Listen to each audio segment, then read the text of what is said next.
नमस्कार छात्रों, जय हिंद, वंदे मातरम। आज हम आप लोगों के लिए लेकर आए हैं कक्षा 10 के गोधुली हिंदी का छठा कविता चैप्टर, छठा कविता जनतंत्र का जन्म, जिसे लिखा है रामधारी सिंह दिनकर ने। आइए शुरू करते हैं इस चैप्टर को और समझते हैं। पहला क्वेश्चन है कि रामधारी सिंह दिनकर का जन्म कब हुआ। रामधारी सिंह दिनकर का जन्म 23 सितंबर 1908 ईस्वी में बेगूसराय बिहार में हुआ था। दूसरा क्वेश्चन है रामधारी सिंह दिनकर का निधन कब हुआ। तो रामधारी सिंह दिनकर का निधन 24 अप्रैल 1974 ईस्वी को हुआ। तीसरा क्वेश्चन है रामधारी सिंह दिनकर के माता पिता का क्या नाम था। रामधारी सिंह दिनकर के माता का नाम मनरूप देवी और पिता का नाम रवि सिंह था।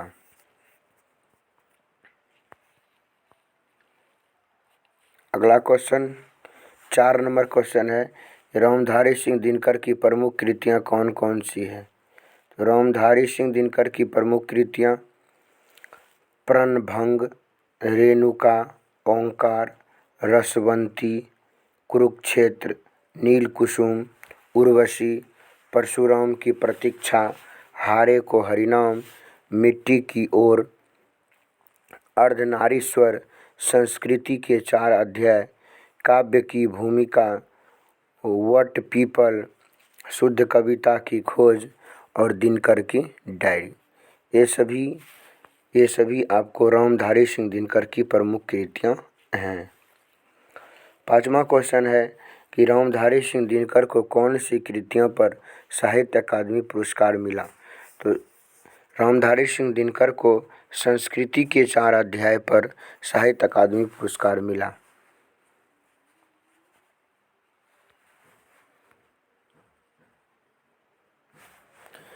छठा क्वेश्चन है कि रामधारी सिंह दिनकर को कौन सी कृतियों पर ज्ञानपीठ पुरस्कार मिला। तो रामधारी सिंह दिनकर को उर्वशी कृति पर ज्ञानपीठ पुरस्कार मिला। रामधारी सिंह दिनकर को कौन से कवि कहा जाता है। तो रामधारी सिंह दिनकर को छायावाद कवि कहा जाता है। 8वां नंबर क्वेश्चन है कब की राख सुबुगा उठी। तो कब की राख सुबुगा उठी। तो सदियों की राख सुबुगा उठी। 9वां नंबर क्वेश्चन है कौन सोने की ताज पहनकर इठलाती है। तो कौन सोने की ताज पहनकर इठलाती है।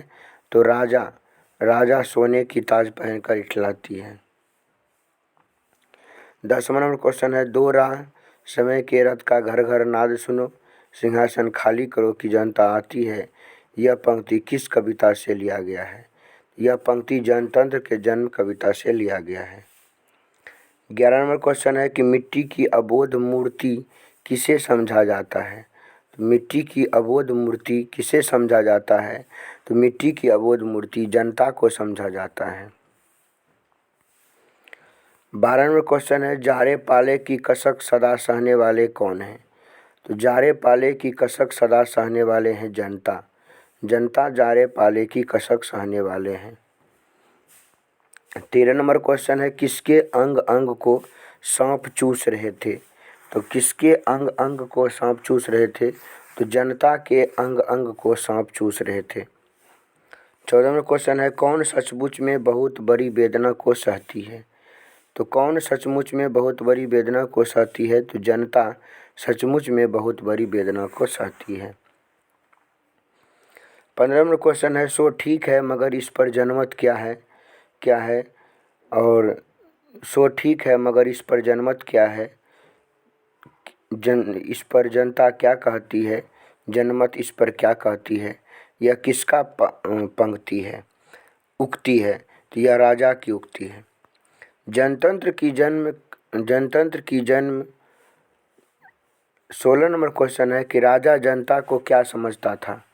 16 नंबर क्वेश्चन है कि राजा जनता को क्या समझता था। तो राजा जनता को क्या समझता था, आइए हम लोग समझते हैं। राजा जनता को फूल या दुधमुही बच्चा समझता था। राजा जनता को क्या देकर बुलाते हैं? तो राजा जनता को जंतर मंतर और खिलौने देकर बुलाते हैं।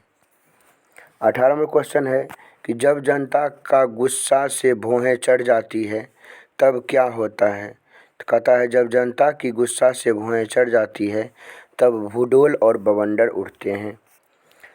अगला क्वेश्चन है जनता जब हुंकार भरती है तो क्या होता है? तो जब जनता जब हुंकार भरती है तो राजमहल की नींव उखड़ जाती है। 20वां क्वेश्चन है कि जनता के सांसों के बल से क्या होता है? जनता के सांसों के बल से राजा के ताज हवा में उड़ने लगता है। समय किसके रास्ता को नहीं रोकता है? तो समय जनता के रास्ता को नहीं रोकता है। काल किधर होता है? तो काल जनता की ओर होता है।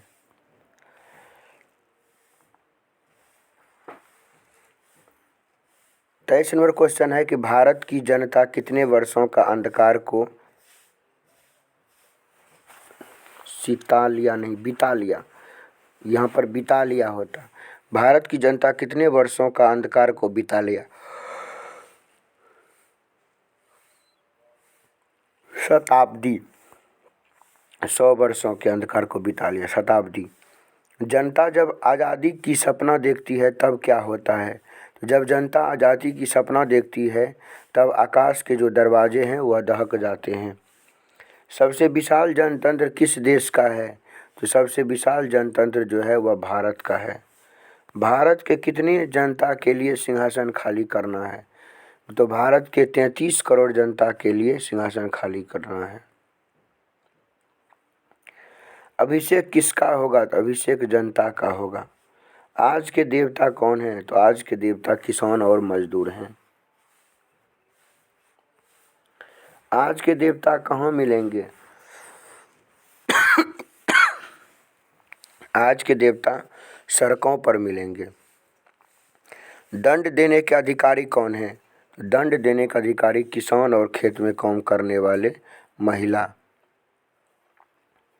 महिला जो खेतों के धूल से अपना श्रृंगार को सजाती है, और खेत में काम करने वाले जो भारतीय महिला हैं वे दंड के अधिकारी होंगे।